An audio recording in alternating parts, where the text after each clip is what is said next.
Hi everyone, welcome you all in this video lecture. इस video lecture का main objective है cryptography में हम लोग इन्वर्स मॉडलों कैसे फाइंड आउट करेंगे। तो ये टॉपिक बहुत ही इंपॉर्टेंट है एग्जामिनेशन पॉइंट ऑफ व्यू से, सेमेस्टर एग्जामिनेशन में पूछे जाते हैं। तो हम इसमें दो क्वेश्चन को सॉल्व करेंगे। First question is we have to find inverse modulo for 13 inverse mod 288 and second question is -2 inverse 1 mod 23। इसका मतलब क्या है कि यहाँ पे दो A and B two questions दिए गए हैं जिसका इन्वर्स मॉडुलो क्या होगा, जैसा कि यहाँ पे लिखा गया है। तो फ्रेंड्स, इसके लिए हम लोग कुछ यहाँ पे टर्मिनोलॉजीज को भी डिस्कस करेंगे एंड कुछ फॉर्मूलाज हैं वो आपको याद रखना पड़ेगा। So let's go through the terminologies, जो कि बहुत ही इम्पोर्टेंट है इस प्रॉब्लम को सॉल्व करने के लिए। हम यहाँ पे रिप्रेजेंट करेंगे सपोज दैट एक्स डैश का मतलब ये होता है कि value of X in previous row. तो जब हम न्यूमेरिकल को सॉल्व करेंगे, इस प्रॉब्लम को सॉल्व करेंगे, तो वहाँ पे क्लियर समझ में आएगा कि इसका क्या मीनिंग है। तो क्रिप्टोग्राफी में इन्वर्स मॉडुलो फाइंड आउट करने के लिए हम लोग फार्मूला के हेल्प से डायरेक्ट सॉल्व कर सकते हैं किसी भी टाइप के प्रॉब्लम को। तो उसके पहले हम आपको एक बात बताना चाहेंगे कि we will solve this two problem by the help of one table, जिसमें 7 एट्रीब्यूट्स होंगे और 7 कॉलम्स होंगे। और 7 कॉलम्स क्या क्या होंगे उसके लिए हम आपको फार्मूला बता रहे हैं यहाँ पे। तो सबसे पहले यहाँ पे हम लोग देखेंगे कि 7 कॉलम्स क्या क्या है और उसका फार्मूला क्या क्या है। तो A1 A2 A3 B1 B2 B3 and Q3, ये 7 कॉलम्स होंगे। तो A1 का फॉर्मूला क्या है, B1 डैश। इसका मतलब क्या है B1 डैश का, कि B1 का जो प्रीवियस रो में वैल्यू होगा वो A1 का वैल्यू होगा। A2 का वैल्यू क्या होगा, B2 डैश, मतलब B2 का जो प्रीवियस रो में वैल्यू होगा वो A2 का करंट वैल्यू होगा। And similarly current value of A3 will be B3 dash, मतलब B3 का जो प्रीवियस रो में वैल्यू था। उसी तरह से B1 B2 एंड B3 का करंट वैल्यू फाइंड आउट करने का फॉर्मूला है like B1 A1 dash minus Q into B1 dash, मतलब A1 का जो प्रीवियस रो में वैल्यू था उस वैल्यू में से हम लोग क्या घटाएंगे, Q इंटू B1 का जो प्रीवियस वैल्यू में वैल्यू था उसको मल्टीप्लाई करके घटा देंगे। उसी तरह से B2 एंड B3 को फाइंड आउट करेंगे। एंड Q का फॉर्मूला क्या है, A3 dash by B3 dash, मतलब A3 का जो प्रीवियस रो में वैल्यू है उसमें हम लोग डिवाइड करेंगे B3 का जो प्रीवियस रो में वैल्यू है। तो फ्रेंड्स, हम यहाँ पे कुछ स्टैंडर्ड वैल्यू की भी बात करेंगे। तो फ्रेंड्स, अब हम लोग फर्स्ट प्रॉब्लम को सॉल्व करेंगे। तो सबसे पहले हम लोग प्रॉब्लम नंबर ए, जो कि क्वेश्चन क्या है, 13 इनवर्स mod 288। हम लोग इसके लिए जो टेबल क्रिएट कर रहे हैं वो टेबल इस तरह से होगा, जिसमें 7 एट्रीब्यूट्स हैं, Q A1 A2 A3 B1 B2 B3। तो फर्स्ट टाइम कुछ स्टैंडर्ड वैल्यू होते हैं और कांस्टेंट स्टैंडर्ड वैल्यू होते हैं, उसको हमको लेना पड़ेगा। सो A1 एंड A2 के लिए 1 एंड 0, B1 एंड B2 के लिए 0 एंड 1 स्टैंडर्ड कांस्टेंट वैल्यू है।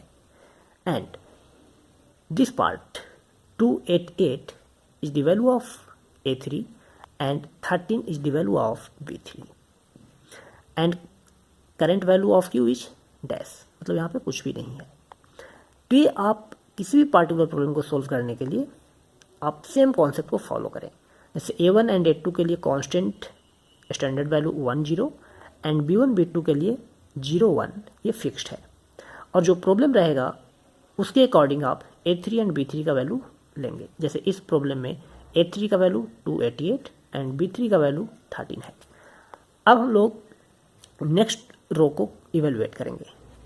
तो जैसा कि हमने बताया फॉर्मूला में, Q का वैल्यू क्या होता है, A3 dash divided by B3 dash.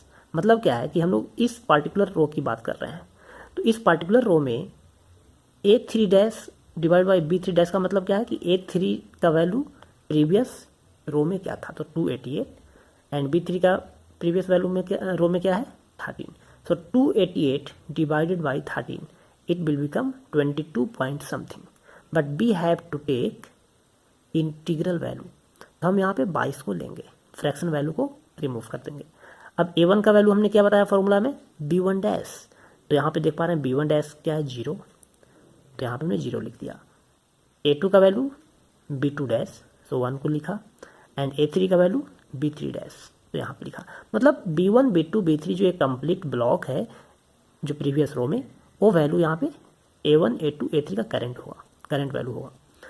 अब हम लोग कैलकुलेट करेंगे B1 को, तो B1 को कैलकुलेट करने का फॉर्मूला क्या बताया आपको, A1 dash minus Q into B1 dash. तो हम लोग वैल्यू पुट करेंगे, तो A1 डैश का वैल्यू क्या है 1 माइनस Q, तो Q का वैल्यू क्या है 22 इंटू B1 डैश मतलब 0, तो 0 into 22 nothing but 0, so 1 minus 0 will be 1, and similarly we will calculate B2 and B3, so it will come as -22 and 2। अब हम लोग इस प्रोसेस को कंटिन्यू रखेंगे। ये प्रोसेस तब तक कंटिन्यू होता रहेगा जब तक कि B3 का वैल्यू 1 नहीं आ जाए।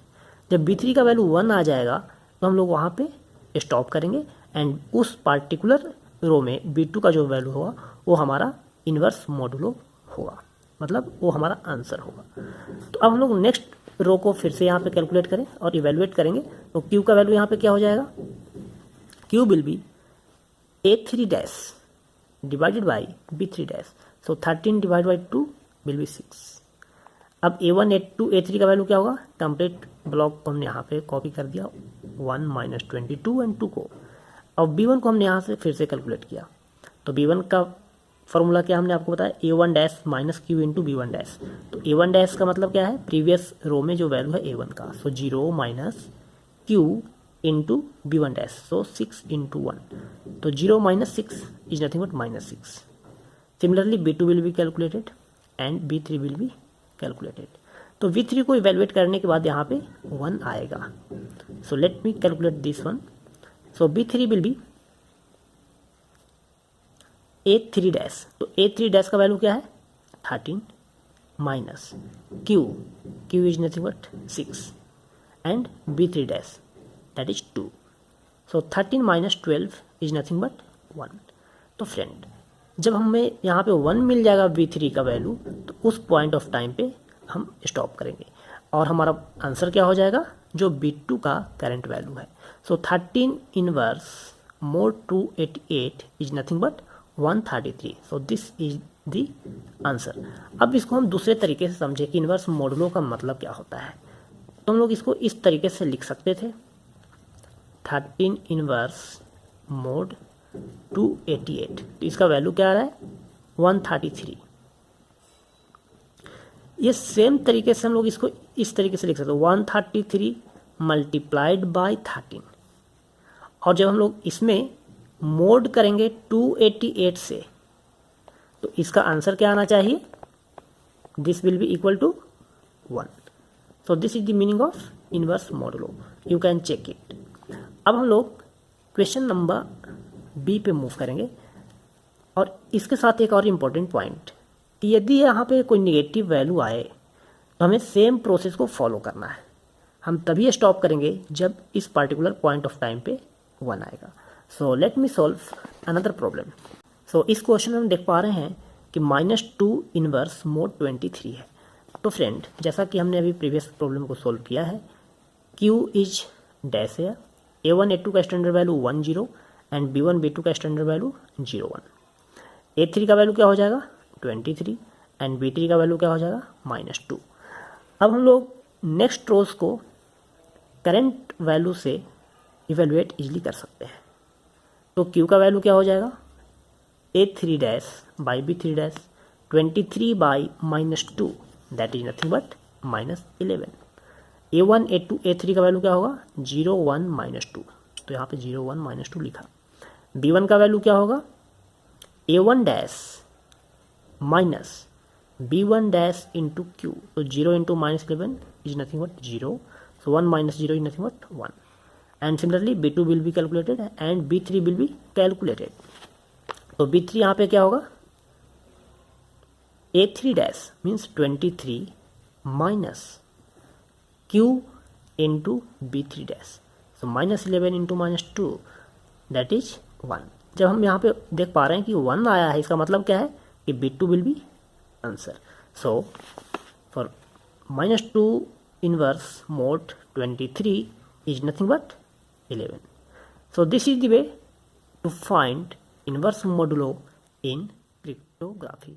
Thank you so much.